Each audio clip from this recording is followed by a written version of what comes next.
Hey guys, so in this video the plan is to set up nodemon and body parser, two awesome tools we're gonna need for this application. We're gonna set up the URL module. We're gonna see how I build my app and how modular I make it, and I'm gonna show you two other awesome tools for the dev. It's Postman, Airable, Mongo, all two free tools. We're gonna start. So the first thing, it's when I left you in the last episode, we start with node-index.js. But what happened? So you see here what happened if I'm gonna show you. So if I refresh here, I see my hello. If I put hello world and I save, nothing happened here. Nothing gonna change here. So what I need is to have a tool. We're gonna restart my server every time I refresh. So this tool, it's called nodemon.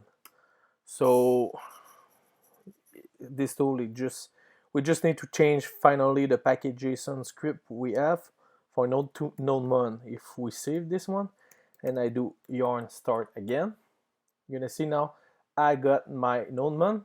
And now if I do hello world with 3 dot, we're gonna see my change right there. So it just make the dev more fun and less painful. So, and like they say, if we want to restore the server by manually, just type rs, enter, that's it.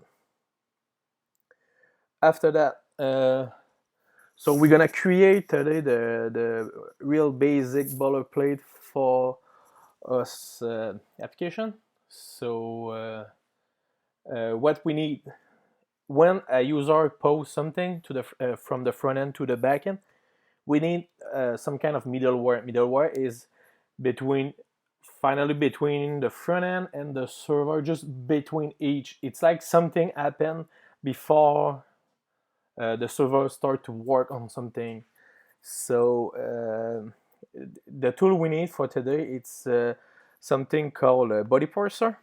So the only thing we need, yarn add body parser. This one gonna parse the body. So because you know when the front end sends something to the back end, it's inside an object called body inside the request. And this body, it's not it don't came in the form we want. So this little middleware gonna parse that and make that like a JSON. And so we're gonna push it to the database after. So we can, after we install, just restore the server. The only thing we need, it's 3 lines of code. We import body parser from body parser. Oh, sorry. After that, I'm gonna create here a command where I'm gonna say this is where I'm gonna put all my middleware. Like I said, because this app is really small, I'm gonna put everything inside this own file.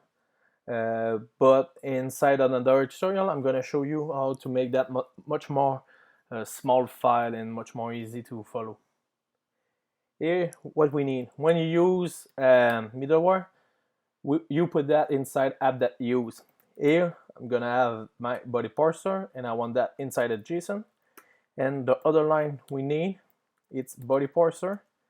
And because I want to use Postman, and I'm gonna need to use Xform URL encoded, so I'm gonna add the URL encoded here with extended, gonna be false.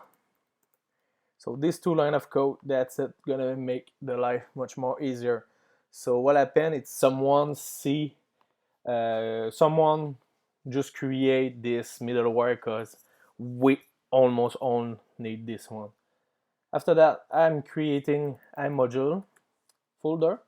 Inside this one, it's everything, all my features gonna be there. So if I have a user authentication, a URL like we have, post, something like that, it's all in module for me.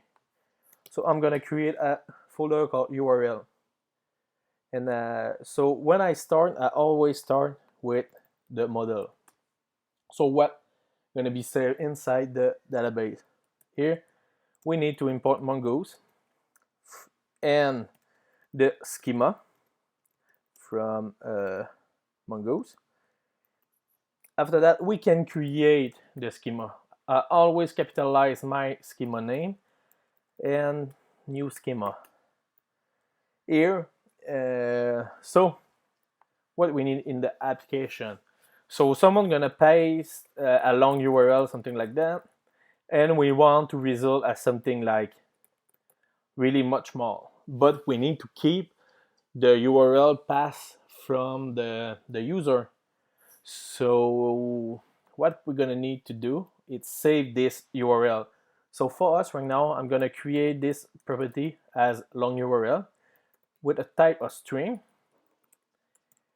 and we want this to be unique because finally when someone gonna paste like a YouTube link and this link is already used inside the database, we're gonna just send him back the version already smaller. We don't gonna create 20 times the same URL.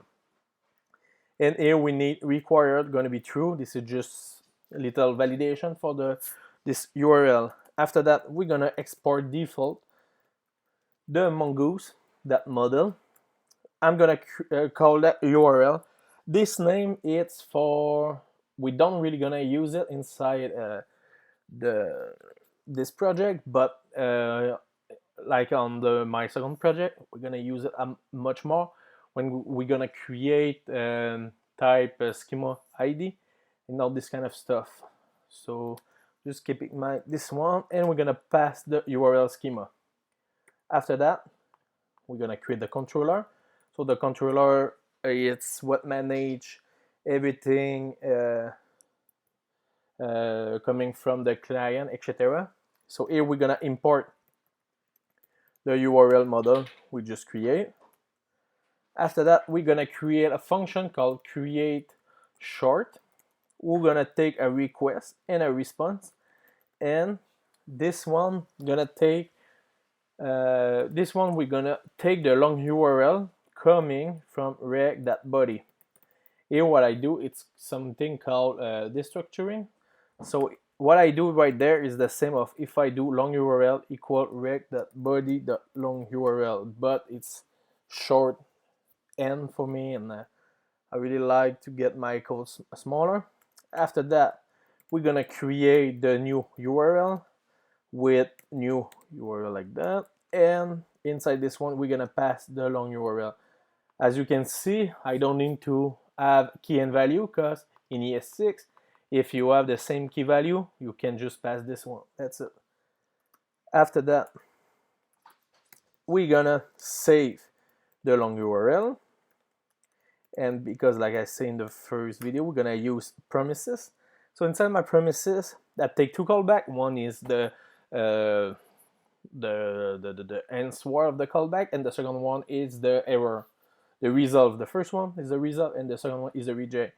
So here inside the resolve, we're gonna receive the URL coming from the MongoDB, and we're gonna send status 201, and we're gonna send in back the URL as inside a JSON object. And here we're gonna take the error. So if we get an error coming from Mongoose, we're gonna have a status of 400, and we're gonna send a JSON object called error, like that. Nothing more we need to do here. So now time to create the route. So I create a file called route.js. Oh, I'll make it typo. Route.js. Here, nothing crazy. We're gonna just import router from Express. After that, I'm gonna import every controller I have. So here what I do, it's every controller I have right there gonna have URL in front of them, and if I want to use it, I need to do URL.create short. That just make life much more easy. We just need to import finally everything, and they have in the front line URL. We're gonna create the router like that, and here we're gonna create the first route, what is gonna take to API v1, and I'm gonna call that short 10.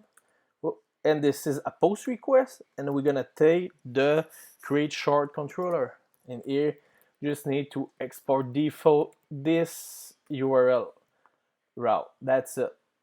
So here nothing crazy. When we're gonna post to this URL, we're gonna hit this controller we just create.